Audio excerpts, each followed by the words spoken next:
Hey everyone, Byron here again. So today we're going to talk about Project 1. So Project 1, you're going to write a story and illustrate it using Adobe Illustrator. Now before you freak out, it's only a 6-word story, okay? So not that labor intensive.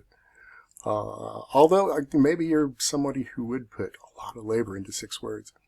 And I hope you do. I hope you come up with something profound. But anyway, according to an urban legend, the author Ernest Hemingway was challenged to write a 6-word story. And again, according to the legend, he did.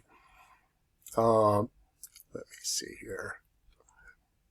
And his 6-word story was this: for sale, baby shoes, never worn. Which is a pretty great story for just 6 words. It's got a beginning, a middle, and an end. All right, so I'm challenging you to write your own 6-word story and illustrate it. And that's going to take the form of a page of illustration with the text, using those basic shapes in Adobe Illustrator to do it. And so, because of those, it's early on and maybe your knowledge of Illustrator is still somewhat limited and we're only using rudimentary shapes, it might be a good idea to turn this into a children's story because the illustration style might fit that. Although there are plenty of illustrations of a more adult nature that have a simpler, more abstract quality to them. So it's up to you, whatever you feel drawn towards in terms of your story, so be it. I'm going to show you some children's book illustrators today because of their simple style, although again very sophisticated in many other ways. Okay, so you're going to start with that research folder of sketches, brainstorming, and examples. There's a separate video that explains that, and there's a whole section in the Project 1 folder that'll help illuminate that. It's really important that you start with a big idea and that you develop that using a mind map, and then you follow that with thumbnail sketches of what your composition might look like. Give yourself some options, 5 thumbnails. And then a rough sketch, a larger version of one of those thumbnails that you think is the most successful with a little more detail. Again, I'm not necessarily looking for brilliant drawings in this early phase. I want you to put effort into them, but they don't have to be beautiful and perfect. They're a document to help you plan what you're going to execute in Illustrator. Okay, and then examples. You got to have 5 examples of illustrations that really inspire you, that inform what you're doing. All right, so after you've brainstormed it, come up with your big idea, and written your 6-word story, thumbnail sketch it, etc., you're going to execute it in Adobe Illustrator, knowing the tools that you know. Do the best that you can. There, at the bottom of your handout for this project, the instructions, there's a list of tools that you should be familiar with from Illustrator. I'm not saying that you have to use these things in the making of your illustration, but you should be aware of them. If there's something on the list you don't know about, look it up. Okay, so let's take a look here in eCampus for a second. Those same project instructions are here in eCampus. You can download the Word document, but here they are, typed out in eCampus. Read those, know them, execute your design according to those instructions.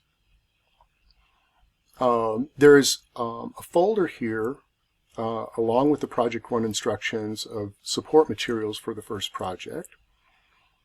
And so there's a link to creating those project folders, like I mentioned again, brainstorming, thumbnailing, rough sketch, and examples. Here's a link to those 6-word stories. Like this is a web link, and there's a whole website just devoted to people writing those 6-word stories. So you can knock yourself out. It doesn't take long to read those stories, right? So scroll through, take a look. There are whole categories too. Like there's the section up here for categories. So if you're looking for a particular type of story, this might be inspirational to you. They're not really written for children. So if you're thinking of doing the children's story, you'll have to adapt those a little bit, in terms of language that's appropriate for the age. But all right, so I've also got a link here to a mood board on Behance. This is Adobe's kind of portfolio website, and so if you follow that link to Behance, there's a whole group of mood boards focused on children's book illustration that you can look through, and there's plenty of kind of simpler shapes, bright colors, energetic compositions, and again, we're looking for compositions that have a foreground, a midground, and a background, right? That could be really a really important lesson for you to learn. Is like if you look through a lot of these illustrations, you're going to see that organizational structure running through these illustrations. Like background, midground, foreground, right? So look for examples that'll teach you something about that, and you try to learn from that example and apply it to your own work. All right, so those are links to Behance that I've got there for you as well. Now, there's a whole list of rather famous children's book illustrators that I've included here as well. Good research for you. Go find you probably already have your favorites from your own childhood, but I think it's worth taking a look again. Here I've got them up here in these tabs, like Maurice Sendak, Where the Wildlings Are.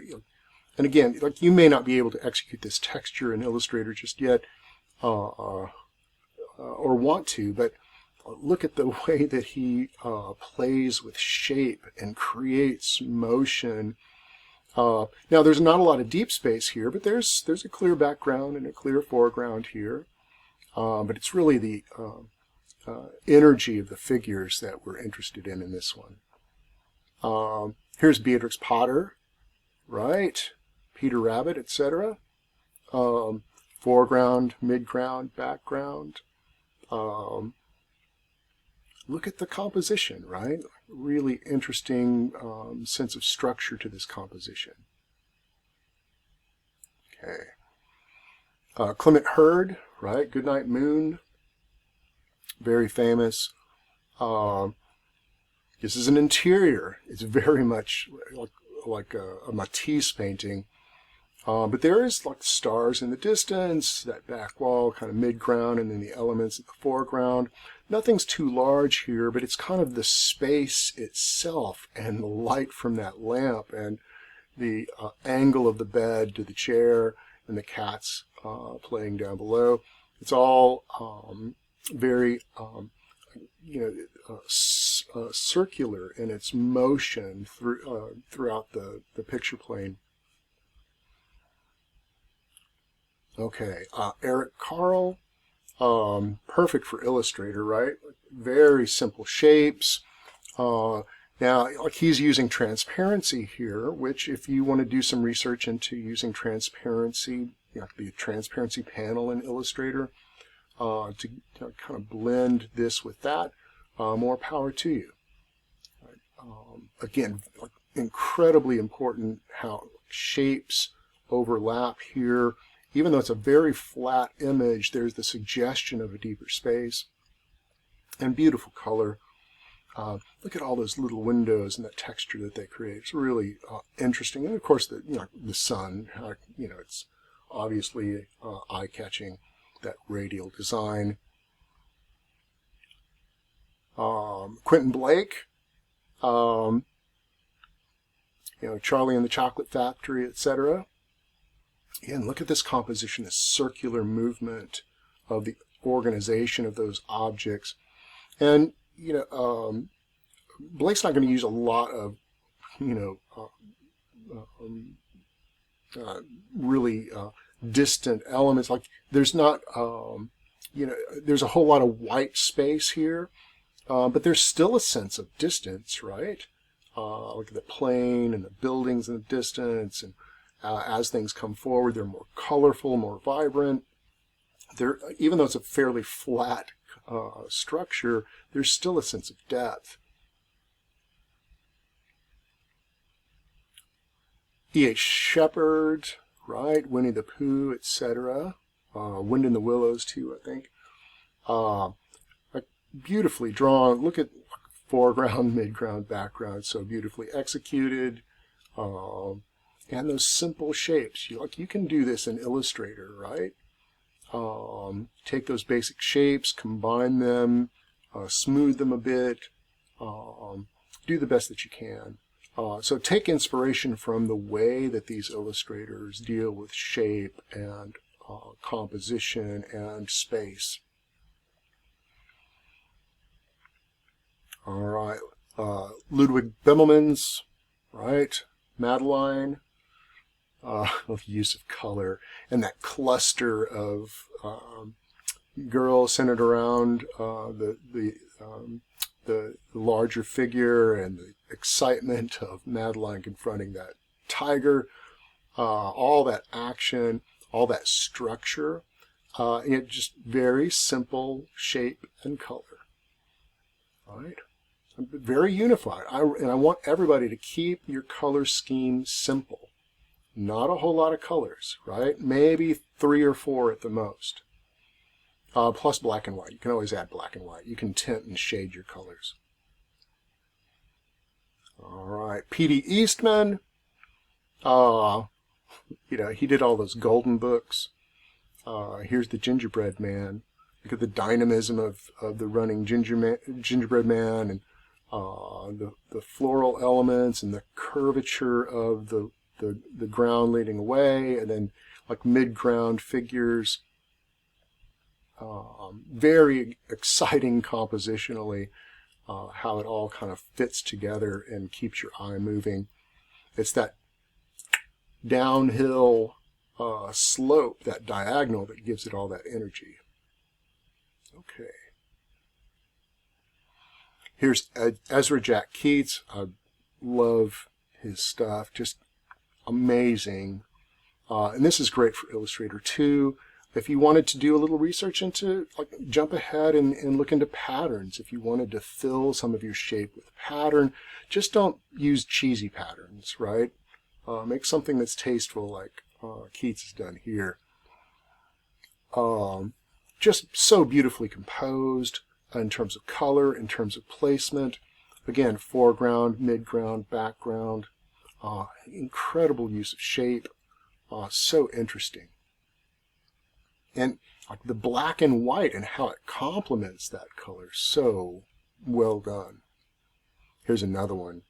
I just couldn't resist. To me, this is something that you can really sink your teeth into and learn something from. Using the tools in Adobe Illustrator, you can emulate this and create something fantastic. All right, Barbara Cooney, wonderful illustrator, just amazing, very prolific illustrator of children's books. Just again, the grouping of the children and the darker rabbits around them, that kind of encircling them, and then they've got this triangular structure, and then we've got this clear, distant background leading to the midground and foreground, just so wonderfully composed. Here's Faith Ringgold, Tar Beach, very famous children's book. Just vibrant and rich and compositionally so interesting. The way that she plays with perspective. You know, the kids on the blanket, we can see them as, you know, almost as if we were above them, but then the group seated around the table, it's from a different perspective. Just really rich, vibrant, beautiful, interesting, engaging work. Okay, and then here's an illustrator named David Diaz.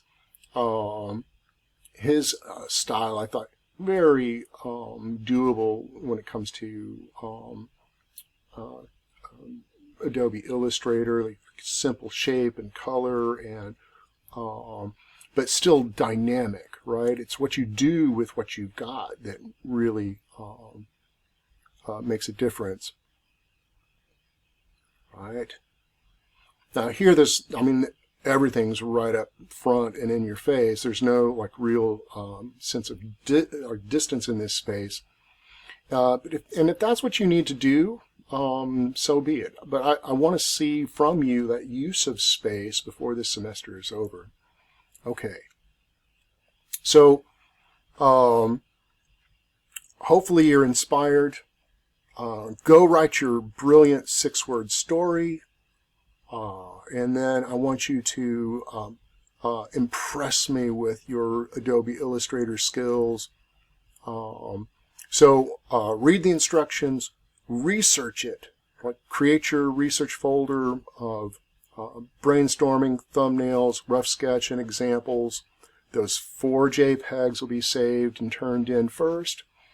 Then we're going to critique this thing and give each other some feedback, and then we'll turn it in a little bit later. So good luck, have fun. I can't wait to see what you guys come up with. I'm super excited. All right, I'll talk to you soon.